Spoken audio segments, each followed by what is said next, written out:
making the most delicious Frangipane mince pies with Odlums, of course, for this Christmas. Click the link up above to see how we make the most delicious short crust pastry using the Odlums cream plain super flour.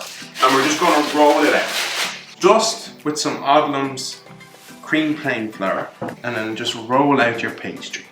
Just use a cutter that's slightly bigger than the size of your cupcake tin. And then all we're going to do is line them into your tin. So once you have those filled, we're going to add the mincemeat filling to them. So we just go in and fill. So into a bowl we go with 100 grams of butter, and to that then we add 100 grams of golden caster sugar.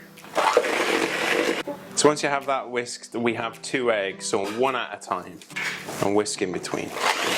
Fold in 100 grams of ground almonds and just a tablespoon of the Odlums cream plain super flour. So just give it a good fold. So all you do is you get half a tablespoon of it and lay it on top of your mince pie. So all you gotta do now is pop them into the oven at 180 degrees for 15 minutes.